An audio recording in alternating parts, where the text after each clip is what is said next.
Note करेंगे जो green house प्रभाव के संबंध में थी। ठीक है, अरे कैमरा स्टार्ट कर दिया गया।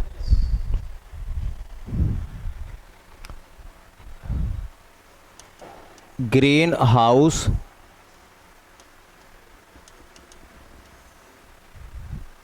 गैसों के प्रभाव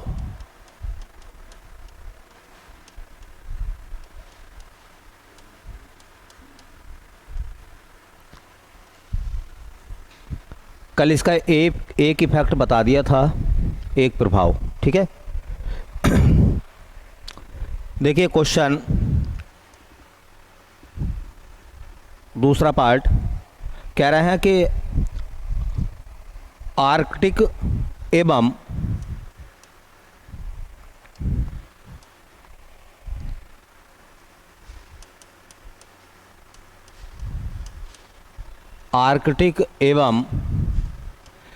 ग्रीनलैंड हिम चादर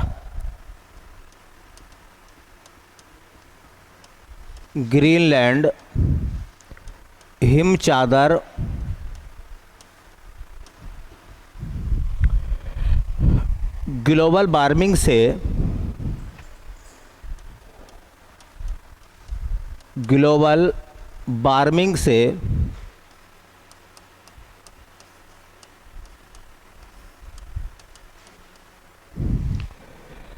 प्रभावित होने वाले सर्वाधिक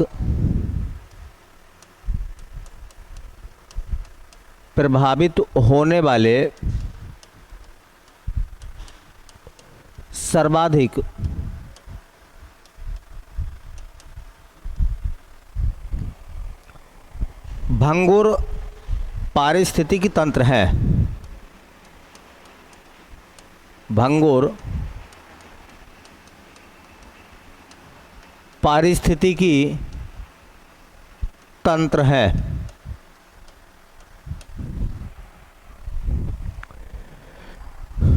दूसरा पॉइंट अभी बता रहे हैं, एक बार आप नोट कर लीजिए पहले। यदि ग्लोबल वार्मिंग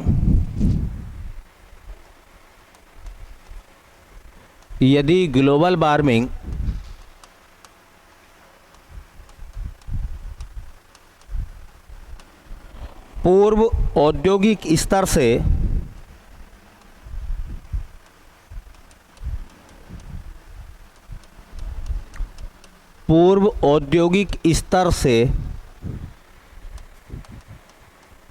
2 डिग्री सेंटीग्रेड बढ़ जाता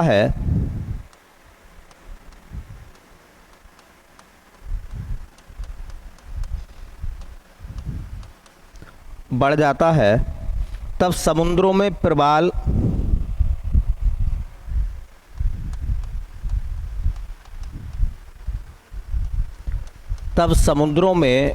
प्रवाल मृत्यता होगी।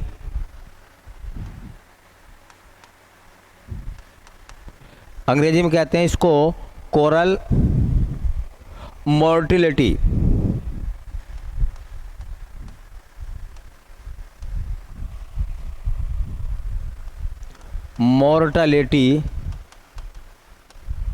होगी, जिसमें 1/6 भाग पारिस्थितिकी तंत्र,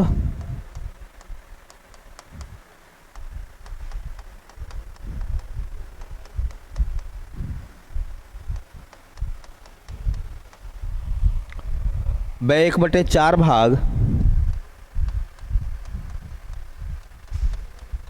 प्रजातियां विलुप्त हो जाएंगी।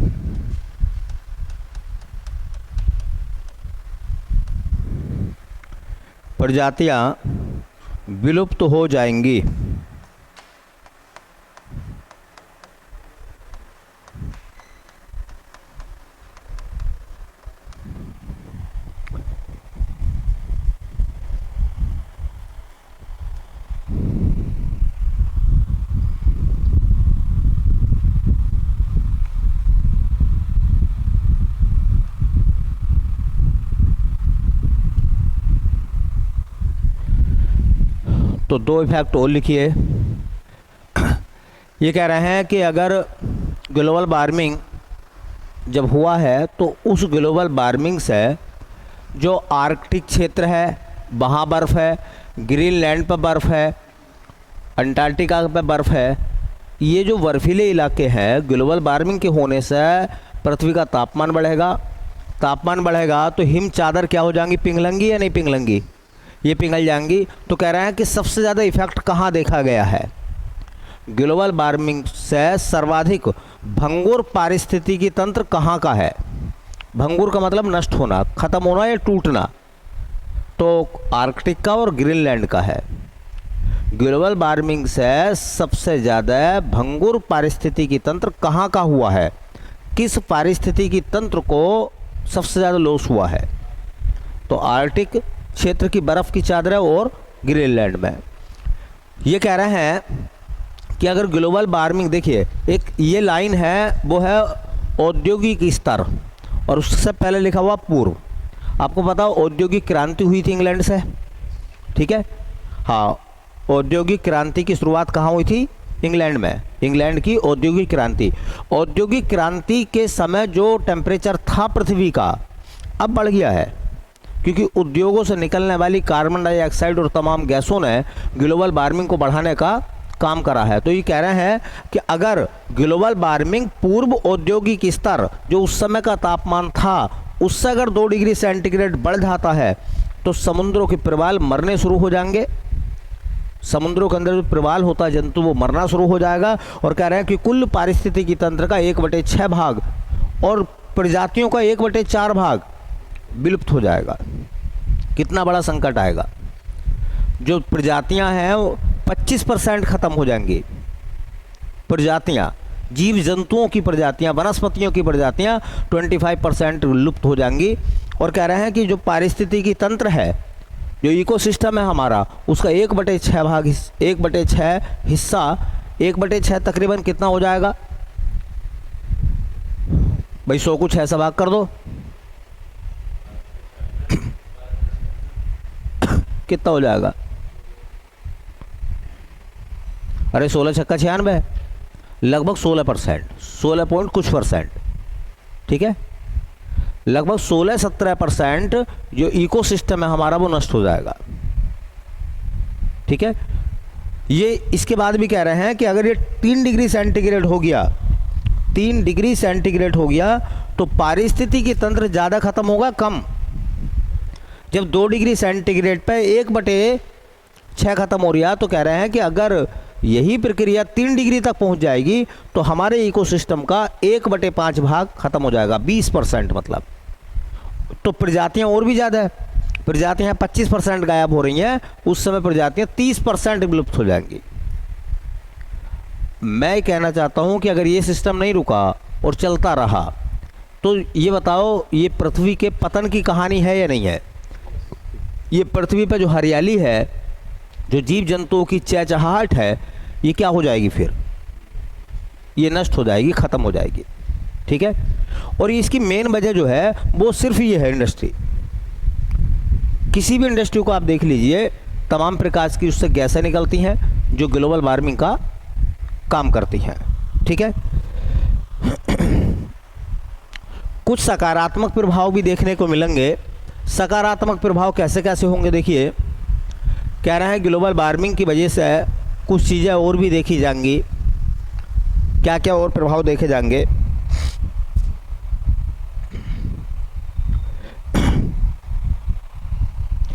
ये कह रहे हैं बादल ज़्यादा बनेंगे,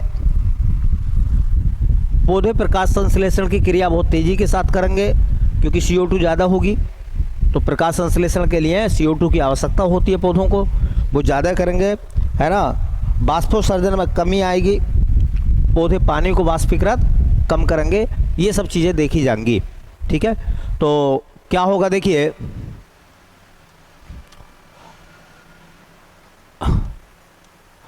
बादल अधिक बनेंगे,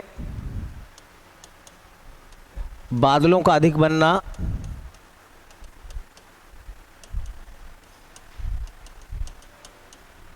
और क्या घटना घटेगी? हाँ, प्रकाश संश्लेषण कि क्रिया का तीव्र होना,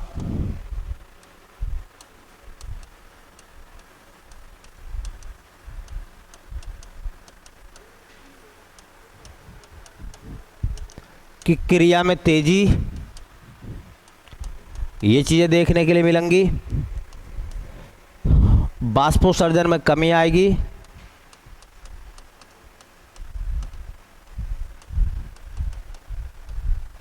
ये सब चीज़ें देखी जाएंगी। कह रहा है यही मामला चलता रहेगा तो 2044 तक फिजी जैसे देश भी, ये द्वीप भी जलमग्न हो जाएंगे। मालदीव, फिजी, श्रीलंका, ये जो द्वीपीय देश है, हाँ, ये जो समुद्रों में है, ये डूब जाएंगे। इन पर डूबने का खतरा मंडराएगा और मंडरा रहा है, ठीक है। और जब ये डूब जाएंगे तो यहाँ जो जनमानस होगा उसका क्या होगा, है ना। यहाँ जो आर्थिक और मानवीय हानि होगी उसका क्या होगा फिर, ठीक है। अब सवाल यहाँ से एक और उठेगा, सवाल ये उठेगा भैया कि बताइए ये सब चीज़ें किस वजह से हो रही हैं। ये देखिए, कार्बन डाइऑक्साइड में वृद्धि की वजह से हो रही हैं, मीथेन की वजह से हो रही हैं, सीएफसी की वजह से हो रही हैं। तो ये सब चीज़ें हमारे पर्यावरण में आ कहाँ से रही हैं, ठीक है। तो अब इन गैसों के बारे में 2-2, 3-3 लाइनें, ये 4-4, 5-5 लाइनें लिखेंगे, क्योंकि आपको जब मेंस में लिखना होगा तो ये सब चीज़ें आपको पता होंगी, प्रवाह भी पता होंगे, उनके स्रोत भी पता होंगे। हम ग्लोबल वार्मिंग की बार बार बात कर रहे हैं, लेकिन हम ये भी तो देखें कि ये जो ग्लोबल वार्मिंग पैदा करने वाली गैस है, ये आई कहाँ से है, ठीक है। इनका सोर्स क्या है और किस तरह से हम इन चीज़ों को कम कर सकते हैं। देखिए, जो घटनाएं बेटा प्राकृतिक होती हैं, ठीक है, जो घटनाएं प्राकृतिक होती हैं उन्हें रोका नहीं जा सकता, लेकिन जो कृत्रिम घटनाएं हैं उन्हें तो कम से कम हम रोक सकते हैं, ठीक है।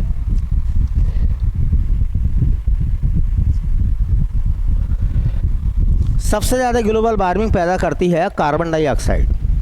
तो ग्लोबल वार्मिंग जो गैसें हैं उनके बारे में, ग्लोबल वार्मिंग गैसें,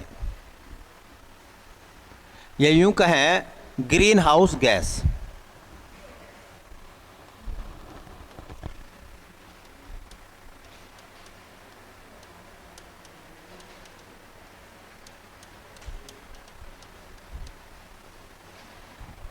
उसमें पहला नाम लिखेंगे हम कार्बन डाइऑक्साइड का, कार्बन डाइऑक्साइड।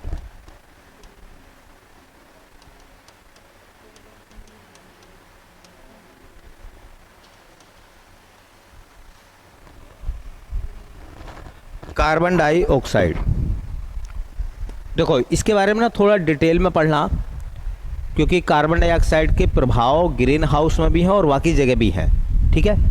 तो कार्बन डाइऑक्साइड के प्रभाव क्या होंगे, देखो सबसे पहले हम देखते हैं कार्बन डाइऑक्साइड का सूत्र, सब बच्चों को पता है, CO2।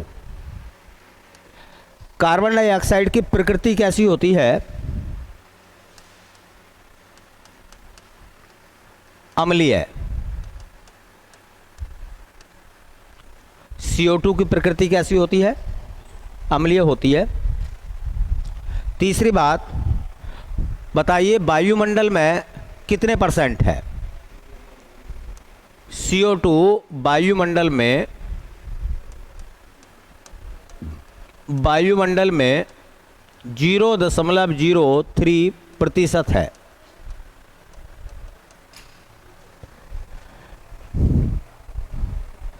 कार्बन डाइऑक्साइड के स्रोत क्या हैं?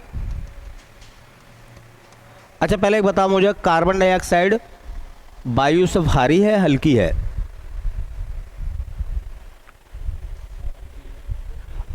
अगर हल्की होती तो फिर सबसे ऊपर वाले मंडल में मिलती। वो जो चीज़ जितनी हल्की होगी वो ज़्यादा ऊंचाई पे पाई जाएगी। हाइड्रोजन सबसे हल्की है, वायुमंडल में हाइड्रोजन है या नहीं है? तो हाइड्रोजन कहाँ मिलती है? सबसे ऊपर वाले मंडल में। जितनी भारी गैसें हैं वो कहाँ मिलेंगी? तो कार्बन डाइऑक्साइड कहाँ है? अगर कार्बन डाइऑक्साइड हल्की होती तो उड़ कर ऊपर चली जाती। पौधे प्रकाश संश्लेषण कहाँ से करते? ऊपर उड़ के जाते क्या कि कार्बन डाइऑक्साइड ले काम है हम, या वहाँ से पाइपलाइन लगाते क्या हम पौधों के लिए? निचले मंडल में जो गैस निचले मंडल में होगी वो एयर से भारी है, ठीक है। तो कार्बन डाइऑक्साइड वायु से भारी होती है। कहाँ से आई है ये? तो कार्बन डाइऑक्साइड के जो स्रोत हैं, तो जीवाश्म ईंधन, जीवाश्म ईंधन। अब सुनो, देखो बेटा, ये जो जीवाश्म ईंधन है, जीवाश्म ईंधन कौन से होंगे? जो जीव जंतुओं के अवशेष से या उनसे प्राप्त पदार्थों से मिलते हैं वो जीवाश्म ईंधन है। जैसा कि मान लीजिए लकड़ी है, भाई लकड़ी है पौधे से, पेड़ से मिली है ना, पेड़ भी तो सजीव है। उपले हैं पशुओं के मल से प्राप्त होते हैं, बोलो गोबर से, वो भी तो जीवों के ही द्वारा उत्पन्न होता है। कोयला है जीवाश्म ईंधन है, पेट्रोल डीजल है जीवाश्म ईंधन है, बोलो नहीं है। जब ये जलते हैं तो इनके जलने से धुआं निकलता है, उस धुएं में क्या होती है? CO2 होती है। अब वो CO2 एयर में चली जाती है और ग्लोबल वार्मिंग पैदा करती है, ठीक है। अब प्रधानमंत्री उज्ज्वला योजना आई, आपने सुना होगा, बलिया से शुरू हुई थी पहला चरण उसका। उसमें लोगों को, परिवारों को LPG कनेक्शन दिए गए। अब हर घर में लगभग LPG कनेक्शन हो चुका है। उसके कई सारे प्रभाव हैं। देखो, एक तो कहा जाता है कि धुएं में कार्बन मोनोऑक्साइड होती है, और जो महिलाएं घर पर खाना पकाती हैं वो उस धुएं के का शिकार हो जाती हैं, बोलो, तो उनमें तमाम प्रकार की बीमारियां पैदा होती हैं। अब LPG धुआं रहित है, उससे एक समस्या महिलाओं के स्वास्थ्य को लेकर ख़त्म हुई, अगर देखा जाए तो, ठीक है। दूसरी बात, आप जानते हैं जब वो धुआं निकलता था तो इन्वायरमेंट, पर्यावरण गंदा होता था। अब LPG के आने से पर्यावरण क्या हुआ है? अगर सब LPG का इस्तेमाल करेंगे, गैसों का, तो फिर धुआं नहीं निकलेगा, स्वच्छ होगा, नहीं होगा। कितने वाहन ऐसे हो गए जो इलेक्ट्रिक हो गए हैं, बोलो। तो वाहनों के धुएं से भी CO2 निकलती थी, अब वो ख़त्म हो गई लगभग। मतलब जिन वाहनों को इलेक्ट्रिक कर दिया गया उनसे तो ख़त्म हो ही गई ना, बाकी से है अब भी। अगर सब इलेक्ट्रिक हो जाएंगे तो CO2 की मात्रा जो बढ़ रही है उस पर लगाम लगाई जा सकती है, नहीं लगाई जा सकती? मतलब ये निवारण भी सोच कर चलना पड़ेगा आपको, और परियोजनाओं और योजनाओं से कनेक्ट करके चलना पड़ेगा, क्योंकि मेंस वगैरह में जब आपको लिखना होगा इन टॉपिकों पे तो आपको थोड़ा सा दाएं बाएं की सोचनी पड़ेगी बात। हाँ, कि जीवाश्म ईंधन किस तरीके से कार्बन डाइऑक्साइड पैदा करते हैं, तो फिर ये भी आप सोचिए कि उसे हम कैसे रोक सकते हैं। इसका मतलब जीवाश्म ईंधन का दहन जो है वो मानवीय कारण हो सकता है, प्राकृतिक तो नहीं है ना, उसे रोका जा सकता है। दूसरा देखें, वन उन्मूलन, बल्कि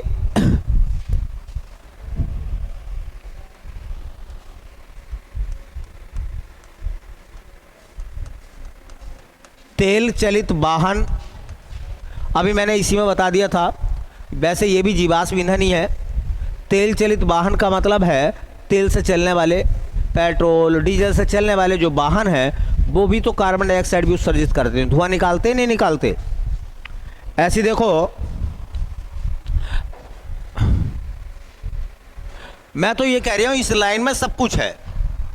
जीवाश्म ईंधन में सब कुछ आ जाता है, चाहे वो तेल से चलने वाले वाहन हो, तो तेल भी तो जीवाश्म ईंधन है। ऐसे देखो, जहाँ कोयला जलेगा, बोलो, तो कार्बन डाइऑक्साइड तेल से चलने वाले वाहनों से भी निकलती है। ऐसे देखो, ईंट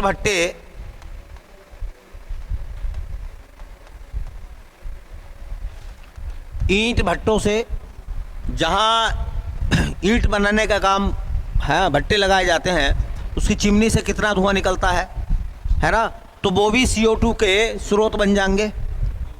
हाँ बिल्कुल, कारखाने आदि, ये सब CO2 के क्या है? स्रोत हैं। अब देखो, मानव है इंसान भी तो CO2 का उत्पादक है। अरे मानव, हम सब लोग भी तो कार्बन डाइऑक्साइड का उत्पादन करते नहीं करते? हम वायुमंडल से 0.03% लेते हैं और 4% छोड़ते हैं। बोलो, तो हम जो एक्स्ट्रा छोड़ रहे हैं इसका मतलब CO2 हमारे अंदर भी बनती है। अब इसे तो खत्म नहीं कर सकते भाई। मानव CO2 का उत्पादन ना करे ये बड़ा मुश्किल काम हो जाएगा फिर, क्योंकि ये तो प्राकृतिक घटना है? या फिर शरीर के अंदर कोई यहाँ से फिल्टर लगाए जाएं जिससे CO2 कन्वर्ट होकर निकले किसी और रूप में। अब एक बात समझिए, यहाँ से एक बात समझिए भाई, जो CO2 है, कार्बन डाइऑक्साइड, कार्बन डाइऑक्साइड की खपत सबसे ज़्यादा होती है, इसकी खपत करते हैं पौधे। लॉजिक समझना, कार्बन डाइऑक्साइड के सबसे अच्छे शोषक दो ही चीज़ है, एक समुद्र और एक पौधे। पहले पौधों की बात कर लेते हैं। जो पौधे कार्बन डाइऑक्साइड के सबसे अच्छे अवशोषक माने जाते हैं वो तो आपने काटने शुरू कर दिए। अगर वो आपने काटने शुरू कर दिए तो एक तरफ आप लोग क्या कर रहे हैं, एक तरफ आप लोग या हम सब लोग CO2 को बढ़ा रहे हैं, दूसरी तरफ CO2 की खपत के लिए जो पौधे होते उन पौधों को या पेड़ों को हम लोग क्या कर रहे हैं, कम कर रहे हैं। तो ये जो प्रभाव है, ये प्रभाव डबल हुआ या नहीं हुआ? इसका मतलब क्या है? अगर आप कार्बन डाइऑक्साइड का उत्सर्जन कर रहे हैं, खूब करिए, लेकिन उसके अवशोषण के लिए पौधे भी रोपित करिए। भाई मान लीजिए आप इतना कार्बन डाइऑक्साइड पैदा करते हैं कि उसका अवशोषण एक पौधा करता है, तो आपका नेट रेट जो हुआ वो 0 हुआ। भारत 2070 में ये चाहता है कि वो कार्बन के उत्सर्जन को क्या कर दे, शून्य कर दे। तो कार्बन के उत्सर्जन को शून्य करने का मतलब ये नहीं है कि भारत कार्बन डाइऑक्साइड का उत्सर्जन नहीं करेगा। भारत कार्बन डाइऑक्साइड का उत्सर्जन करेगा, लेकिन उतना करेगा जितना पेड़ पौधों के द्वारा अवशोषित, तो नेट जो टोटल निकलेगा उसका वो शून्य हो जाएगा। बोलो, भूटान जैसे देश जो है वो कार्बन उत्सर्जन में निगेटिव है, क्योंकि वहाँ इतना कार्बन उत्सर्जन भी नहीं होता जितने वहाँ पेड़ पौधे हैं। अब इससे थोड़ा लॉजिक लगाओ कि अगर हम CO2 के इस खतरनाक सिस्टम को ख़त्म करें तो किस तरीके से हम ख़त्म कर सकते हैं। अब भारत ने, पूरी दुनिया ने अभी प्लान बनाया है, आपको पता होगा, जो पेरिस वगैरह में समझौते हुए थे कोप वाले, उसमें ये बोला गया कि हम ऊर्जा जो है, ऊर्जा उसे भी स्वच्छ ऊर्जा में कन्वर्ट करेंगे। जितने भी NTPC के कारखाने हैं सब में कोयला जलता है और कोयले से बिजली बनती है, तो कोयले से धुआं भी तो निकलता। ठीक है, हम इन्हें क्या करेंगे, स्वच्छ बनाएंगे। ठीक है, चलिए बाकी देखेंगे कल।